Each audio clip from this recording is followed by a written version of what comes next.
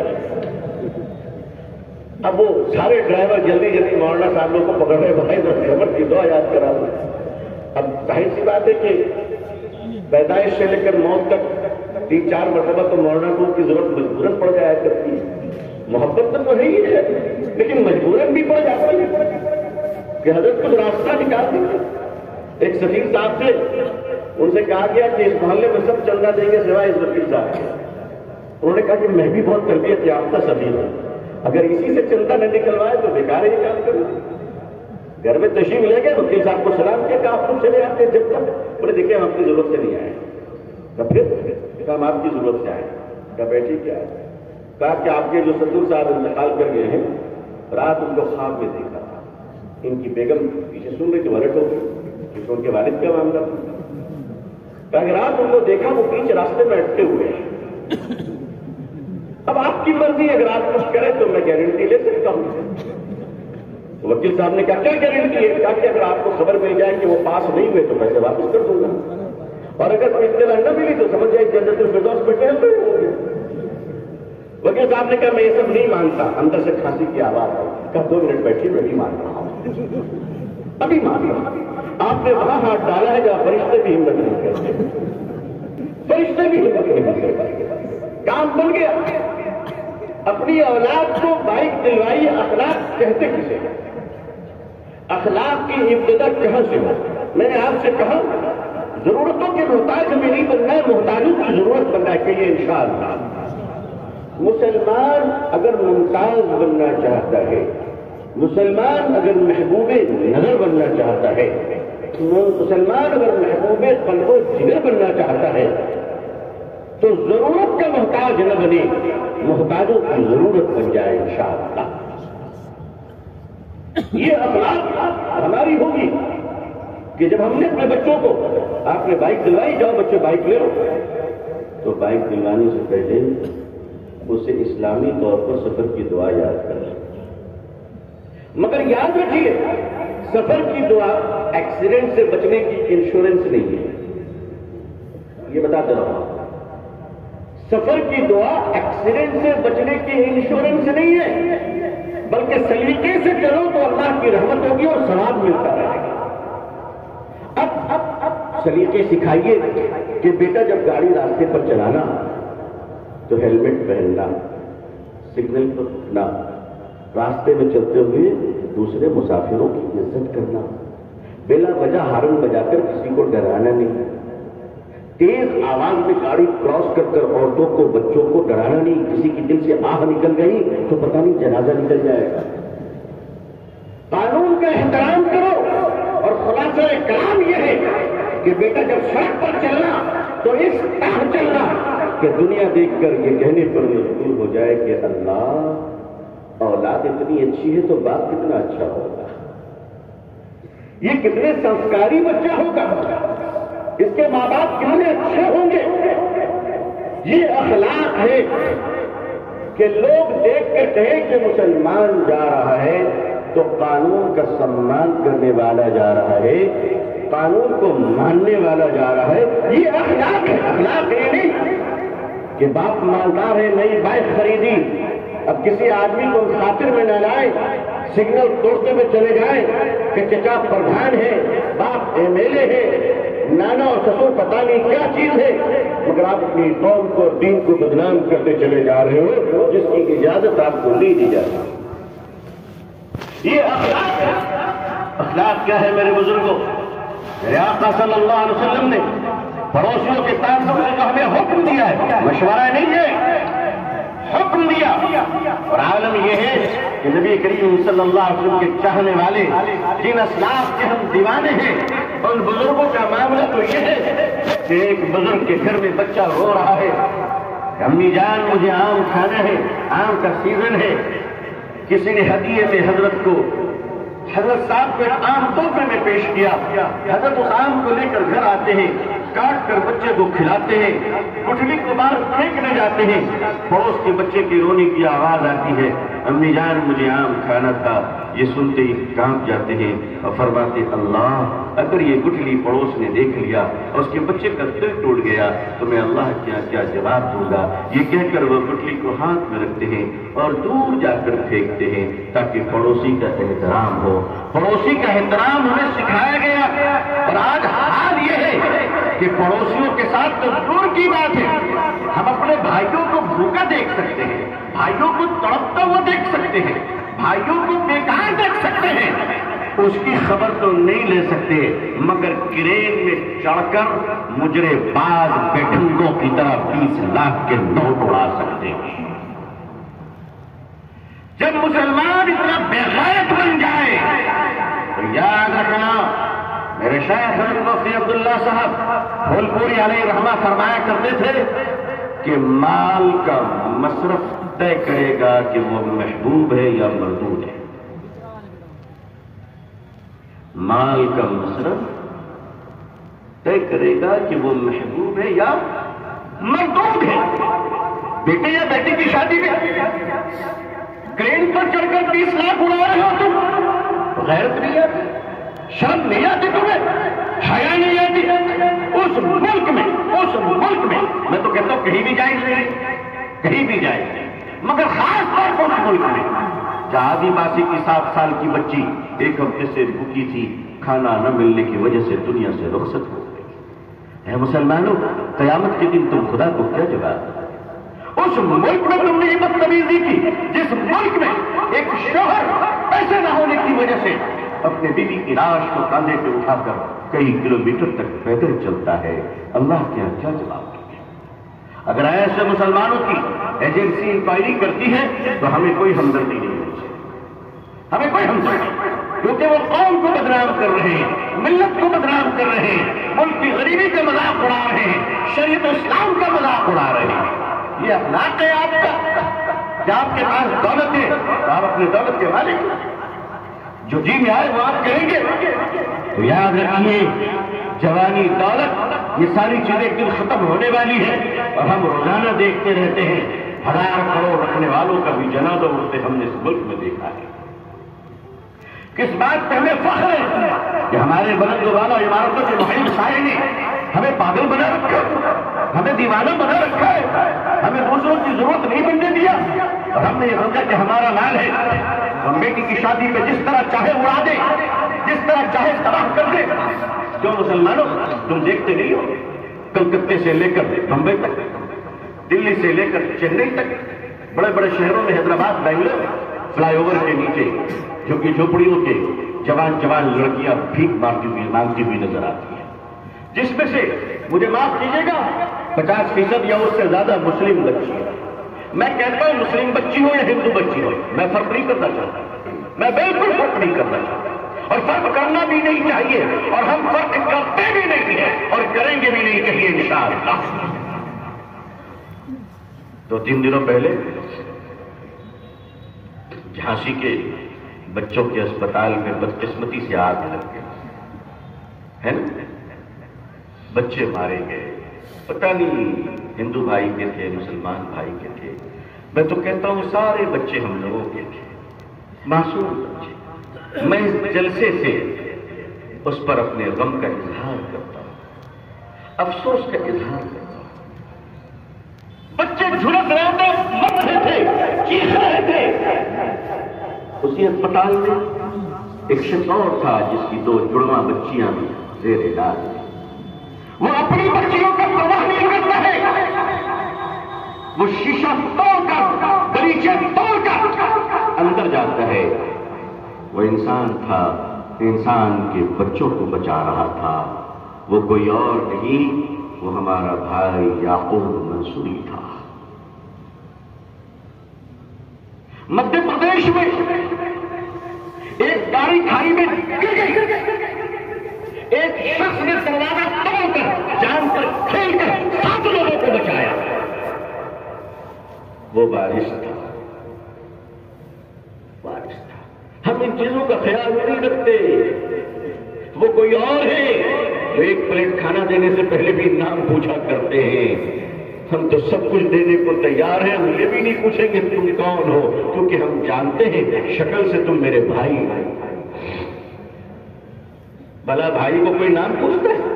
بھائی سے بھائی کا ذات پوچھتا ہے؟ بھائی سے بھائی کی زبان پوچھتا ہے؟ کیا انسان کے لیے انسان ہونا کافی نہیں ہے؟ انسان ہونے کے انسان کے لیے انسان کافی نہیں ہے؟ تم انسان ہو، میرے لیے یہی کافی ہے۔ ہمارے پلیٹ میں، ہمارے کھانے میں تمہارا حق ہے، کسی نام کے بغیر اتنا کافی ہے کہ تم انسان ہو، میرے بھائی ہو۔ یہ 10 مجھے اسلام نے دیا، یہ 10 ہمیں رسول اللہ صلی اللہ علیہ وسلم نے دیا۔ بتاؤ کہ دیا کہ نہیں دیا؟ 16 سال کی عمر تھی میرے آقا صلی اللہ علیہ وسلم کی، آپ نے مکے میں دیکھا کہ بڑا اتیاچار ہو رہا ہے، لوگوں کے مال لوٹ لیے جا رہے ہیں، مسافروں کو لوٹ لیا جا رہا ہے، لوگوں کو مارا جا رہا ہے۔ 16 سال کی عمر میں مکے کے لوگوں کو جمع کیا اور حلف الفضول اقدام کی کمیٹی بنائی اور فرمایا کہ آؤ، آج کے بعد اگر کوئی بھوکا رہے تو محمد کو آواز دینا صلی اللہ علیہ وسلم۔ ہم یہ نہیں پوچھیں گے تم یمن کے ہو، ہم یہ بھی نہیں پوچھیں گے تم ملک شام کے ہو، ہم یہ بھی نہیں پوچھیں گے کہ تم مدراس کے ہو، ہم یہ بھی نہیں پوچھیں گے کہ تم بمبئی کے ہو، انسان ہو، بھوک لگی ہے، آواز دینا، 16 سال کی عمر ہے، کھانا میں تمہیں کھلاؤں گا۔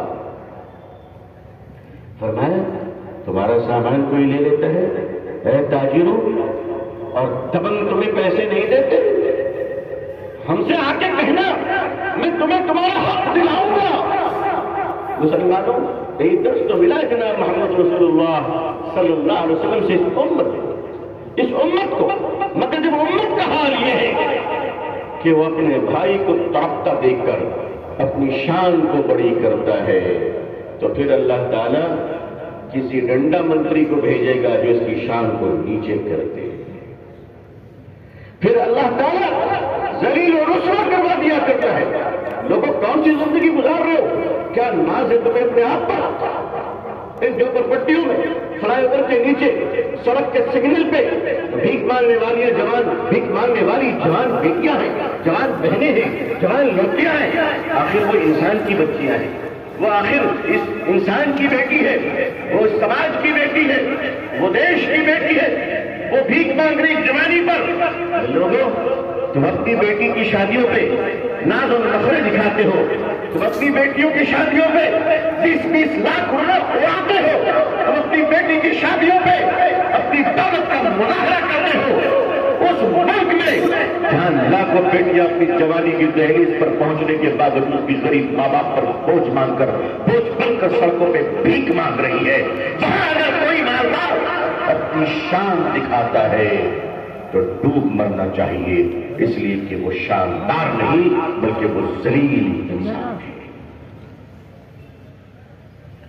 میں تو کبھی کبھی سوچتا ہوں کہ ان مجلسوں میں علماء پہنچتے کیسے ہیں؟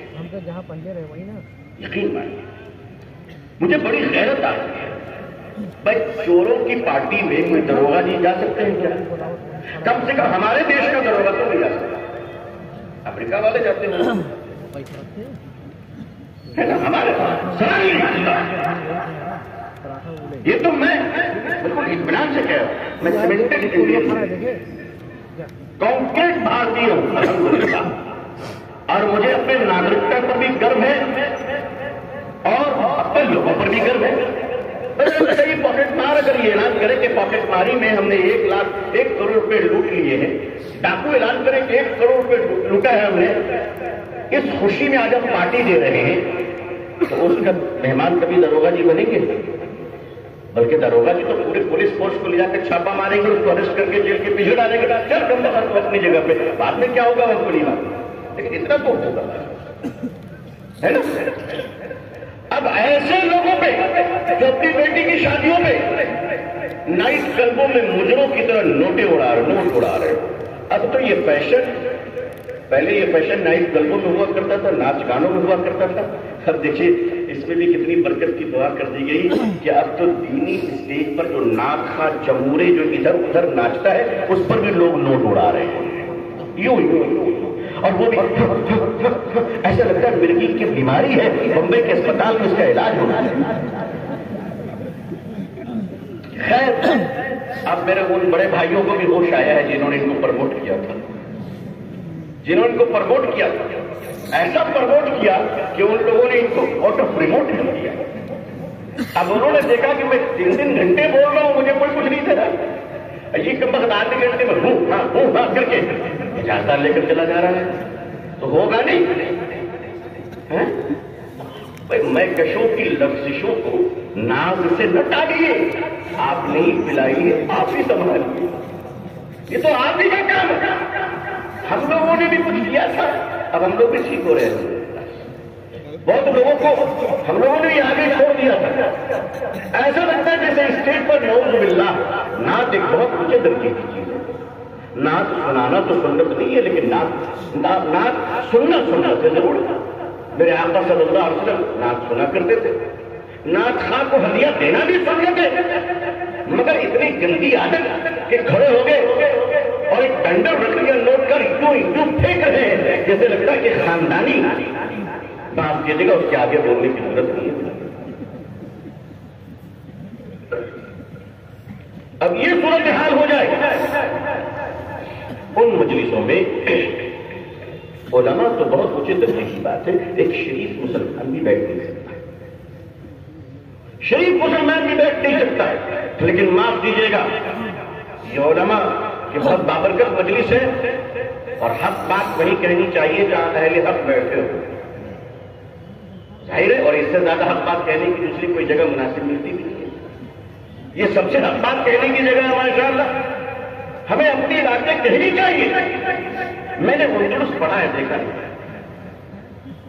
ہم نے غرناطہ پڑھا ہے، دیکھا نہیں، لیکن پڑھا ہے جب مسلمان بہت بے لگام ہو گئے تھے، ہم نے پڑھا ہے کہ مسلمانوں نے دین کا مذاق اڑانا شروع کر دیا تھا خود ہی، جیسے آج کل ہو رہا ہے، مردوں کے بیچ میں بڑی اسٹیج پر آ کر ایک جوان لڑکی بخاری شریف پڑھتی ہے، آپ بتائیے حلال ڈانس ہو رہے ہیں، یہ ہم کہاں پہنچ رہے ہیں؟ اور اتنا ہی نہیں، اگر ایک شاعرہ اسی اتر پردیش کے ایک علاقے میں جہاں بڑے بڑے ادارے ہیں ماشاءاللہ، بڑے بڑے طبقات رہتے ہیں، 10,000 طلبہ ہے وہاں، بیچاری ایک شاعرہ غلطی سے وہاں پہنچ گئی، بھلا ہرن کو بھی جنگل میں جانا چاہیے، اور وہاں پھر داڑھی ٹوپی کے بچوں نے جو استقبال کیا، زندگی بھر نظم پڑھنا بھول گئی ہوگی بیچاری، زندگی بھر شرم آتی ہے مجھے کہ اداروں میں تربیت کیا ہو رہی ہے، آخر کیا پڑھایا ہم نے، وہاں تک بچے پہنچے کیسے؟ اپنی چیزوں پہ نظر رکھیے، اس لیے کہ آگے چل کر اخلاق کے امام ہی بنیں گے، اخلاق کے محراب و منبر سے اخلاق کا درس ہی دیں گے۔ ہمیں اتنا ہوش نہیں کہ شاعرہ ہو یا گانے والی ہو، تھوڑے بہت فرق کے ساتھ تو بہت کچھ میں یکسانیت آ جاتی ہے۔ کیا وہاں پہ حیا اور غیرت کا فقدان ہو گیا؟ یاد رکھیے گا، اندلس غرناطہ کے واقعات اچانک نہیں ہو گئے تھے، اسی طرح سے چیزیں شروع ہوئی تھی کہ انسان بے لگام ہو گئے تھے، انسان بد اخلاق ہو گئے تھے۔ میری مراد مسلمان ہے کہ جب مسلمان بد اخلاقی کے اس مقام پر پہنچ گئے کہ جہاں اللہ کا غضب آ گیا تو اللہ کا فیصلہ پھر اترتا ہے اس کی تباہی کا۔ اور ابو عبید اللہ آخری حکمراں اپنی ماں کے ساتھ جب اپنے ملک سے نکالا جاتا ہے تو ایک پہاڑی پر بیٹھ کر روتا ہے، اس کی بوڑھی ماں پیچھے سے اسے ایک ڈنڈا مارتی ہے اور کہتی ہے، خاموش نالائق، جو کام تم مردوں کی طرح نہ کر سکا اس کے لٹ جانے پر تجھے عورت کی طرح رونے کی اجازت نہیں دی جا سکتی۔ میری قوم کے غیور لوگوں، اللہ نے آپ کو خوشحالی دی ہے، اللہ اور برکت عطا فرمائے، اللہ خوب مال و دولت بابرکت عطا فرمائے، لیکن آپ کو یہ کرنا پڑے گا کہ آپ اس ملک میں ضرورت کے محتاج بن رہے ہیں، یا محتاجوں کی ضرورت بننا چاہتے ہیں. اگر اس ملک میں عزت چاہیے، اور میں آپ کو صاف کہہ دے رہا ہوں، اگر پوری اسمبلی مسلمانوں سے بھر جائے اور پورا پارلیمنٹ مسلمانوں سے بھر جائے، خدا کی قسم عزت تمہیں اس کے بعد بھی نہیں مل سکتی، کیونکہ عزت اللہ نے ایمان میں رکھا ہے، اور ایمان کی تربیت تو محمد رسول اللہ کے قدموں میں ہے صلی اللہ علیہ وسلم. آپ کیا سمجھتے ہیں؟ مال و دولت، کرسی اور سلطنت کی بنیاد پر اگر عزت ہوتی تو ہمارے پاس ایسے ملکوں کی کمی نہیں جو 99% مسلمان ہونے کے ساتھ ساتھ دولت کا وہ عالم ہے ان کا کہ ان کی دولت کو اگر تقسیم کر دیا جائے دنیا میں تو غربت ساری کی ساری ختم ہو جائے، ایک بادشاہ کی دولت. لیکن وہ اپنی دولت کے ساتھ پریشان ہے، وہ اپنے مال و متا کے ساتھ پریشان ہے. مسلمانوں میری قوم کے لوگوں، اگر آپ اپنے ضمیر کو زندہ رکھنا چاہتے ہیں، اگر آپ چاہتے ہیں کہ زندگی میں کبھی رسوائی نہ ہو، اولاد کے سامنے، بیوی بال بچوں کے سامنے، سماج کے سامنے، ملک میں لوگوں کے سامنے، کسی کے سامنے ضمیر مرے نہیں، رسوائی نہ ہو، تو ایک علاج ہے، اس کا ایک ہی نسخہ ہے. اگر خوددار رہنا چاہتے ہو اور ضمیر زندہ رکھنا چاہتے ہو تو اپنی ضرورتوں کو قابو میں رکھو، اپنی ضرورتوں کو بے لگام ہونے مت دو. جن کی ضرورتیں دائرے میں ہوتی ہیں ان کا ضمیر زندہ ہوتا ہے، اور جس کی ضرورتیں اس کی حیثیت سے زیادہ ہوتی ہیں وہ بے ضمیر ہوتا ہے، اور کبھی کبھی تو وہ حرام کمانے والا بن جایا کرتا ہے. چاہے وہ کوئی بھی شخصیت ہو، باپ ہے، بیٹوں کی ضرورتیں بے لگام ہے،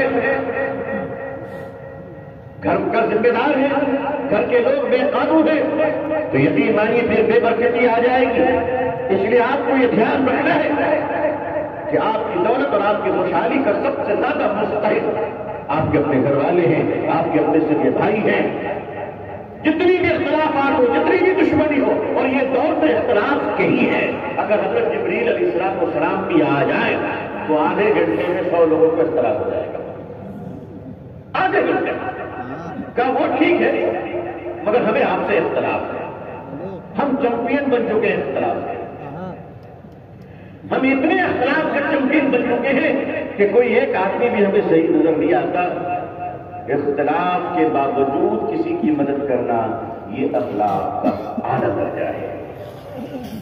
یہ اعلیٰ درجہ ہے. چمچوں کی تو سبھی مدد کیا کرتے ہیں. دنیا میں اگر کسی بیماری سے پرہیز کرنی ہو تو چمچوں سے پرہیز کیجیے گا انشاءاللہ. یہ جو چمچے ہیں نا، یہ بڑی کام کی چیزیں ہیں. ایک چمچہ دیگ میں ڈال کے دیکھیے 10 منٹ میں دیگ کھا لیجیے. ایسے ہی نہیں، ارے 100 دیگ کھانا اسی علماء کرام سے کس کے کھا لیتے ہیں؟ چمچوں. آدمی کی تباہی میں اس کے چمچے کا جتنا حال، جتنا دخل ہے اتنا تو شیطان کا بھی. شیطان تو دروازے سے چلا جاتا ہے کہ آلریڈی ہمارے کئی 4 چمچے لگے ہوئے ہیں. چمچوں سے بچیں گے انشاءاللہ، ورنہ چمچے کہیں کے لیے رکھیں گے. کہیں کے لیے محبت کرنے والے ہونے ہیں. اس میں کوئی اللہ والوں کو محبت کرنے والے ملتے ہیں، مگر اس میں بھی ایک فرق ہے. دیکھیے سب سے وفادار جانور کون ہے بھائی؟ جی آپ کیا بول رہے ہیں؟ سب سے وفادار لوگ کیسے کتے ہوتے ہیں؟ اچھا بات بھی صحیح ہے. تو کتے کا وفادار ہونا ٹھیک ہے، اچھی بات ہے، اس کی صفت ہے. کتا وفادار ہو یہ اچھی بات ہے. وفادار کو کبھی کتا بننے نہ دیجیے گا، ورنہ کہاں چلے جائیں گے پتہ بھی نہیں چلے گا. کتے کی وفاداری کا چھوٹی ہے، لیکن وفادار کا کتا بن جانا یہ تو بہت خطرناک ہے.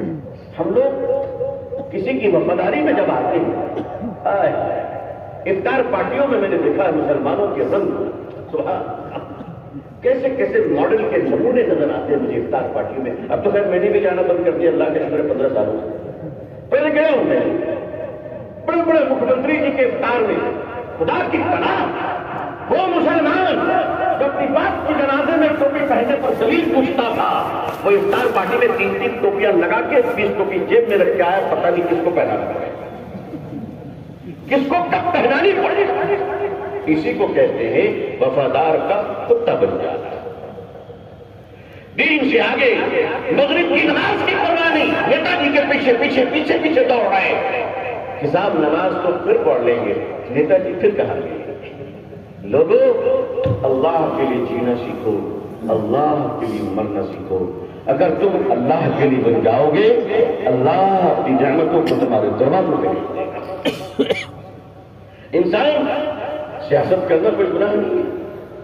ہمارے حضرت رحمۃ اللہ علیہ فرمایا کرتے تھے کہ ولایت کا بڑا سستا نسخہ ہے۔ اللہ کا ولی بننا چاہتے ہیں انشاءاللہ، یہ مجمع بننا چاہتے ہیں؟ کون کون اللہ کا ولی بننا چاہتا؟ ذرا ہاتھ اٹھائیے تو ماشاءاللہ۔ فرشتے نوٹ کر لیں، جن کے ہاتھ گرے ان کو چھوڑ دیں۔ سب نوٹ کر لیا ماشاءاللہ؟ جو اللہ کا ولی بننا چاہتے ہیں وہی ہاتھ اٹھائے جلدی، فرشتے نوٹ کر رہے ہیں اس وقت۔ اللہ تعالیٰ آپ سب کو اپنی ولایت نصیب فرمائے، اپنی محبوبیت نصیب فرمائے، اور اس مجمع میں اللہ نے جن کے لیے ولایت کے فیصلے کیے ہیں ان کی برکت اور ان کے صدقے اللہ مجھ جیسے گنہگار کو بھی اپنا محبوب بندہ بنا لے، آمین یا رب العالمین۔ اور یہاں تو اولیاء اور اللہ کے اولیاء اور دوستوں کا ہی مجمع ہے۔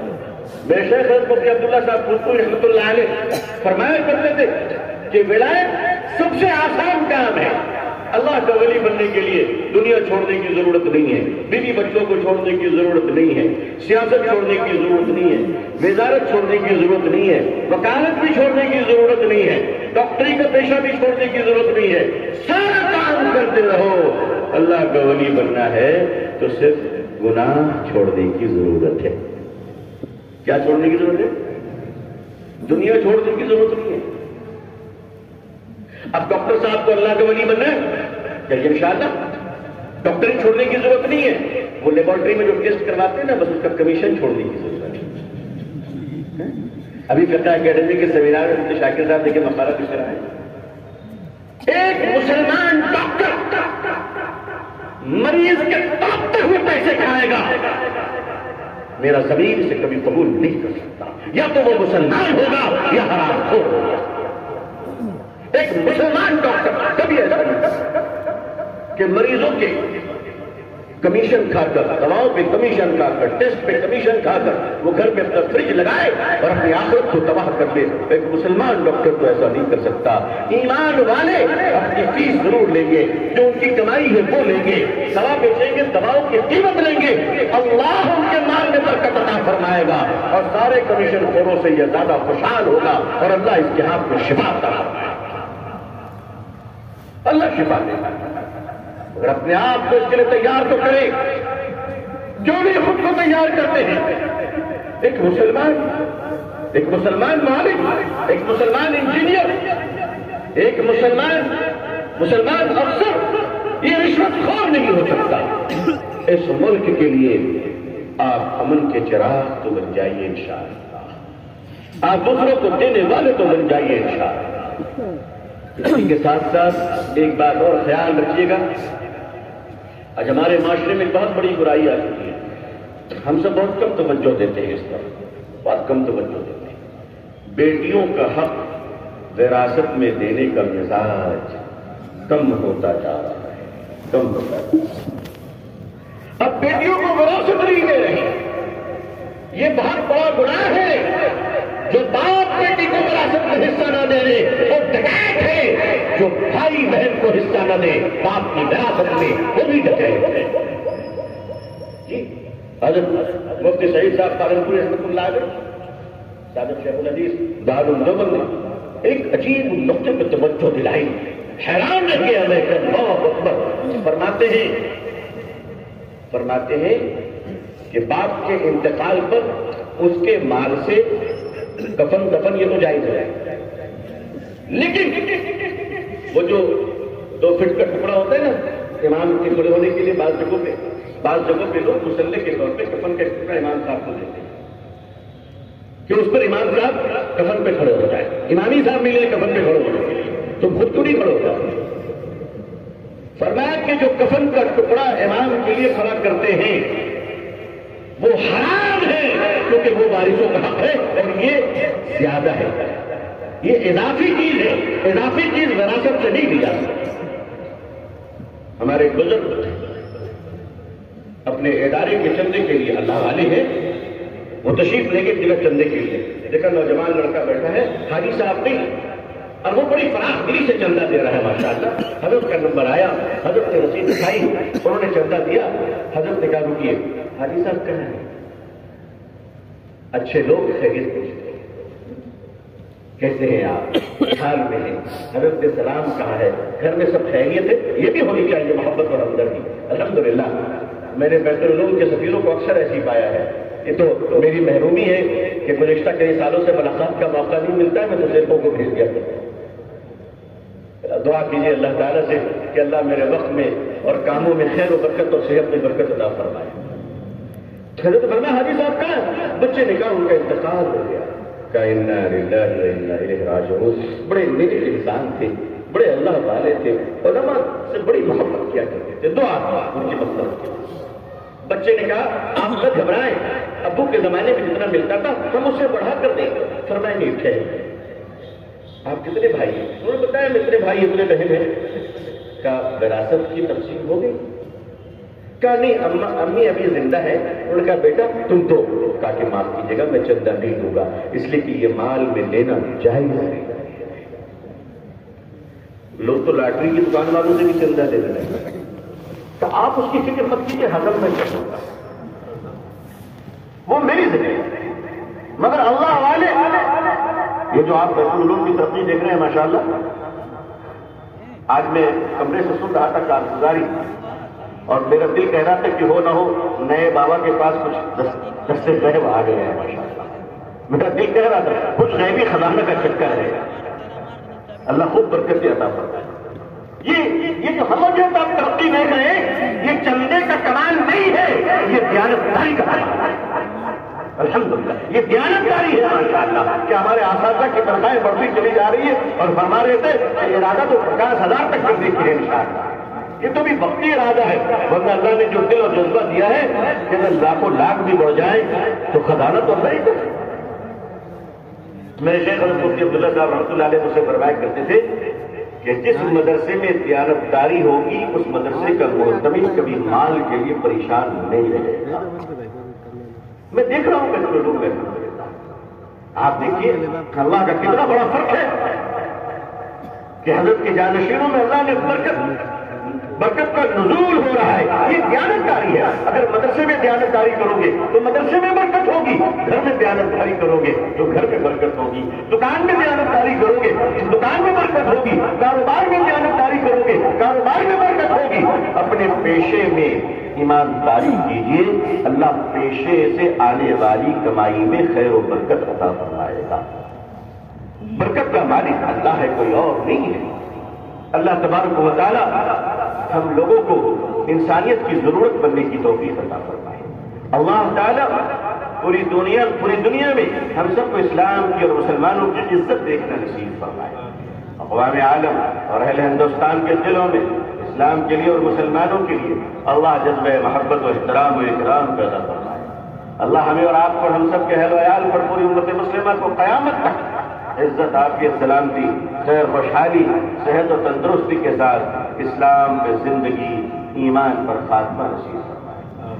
میں اپنے شیخ اور تمام علماء اور حاضرین مجلس سے اپنے لیے دعا کی درخواست کرتا ہوں. دعا فرمائیے کہ اللہ تعالی ہم سب سے کچھ ایسے اچھے کام لے لیں جس سے اللہ راضی ہو جائے, اور اللہ تعالی قیامت تک ہم تمام لوگوں کے ایمان, جان, مال, عزت, آبرو کی حفاظت فرمائے.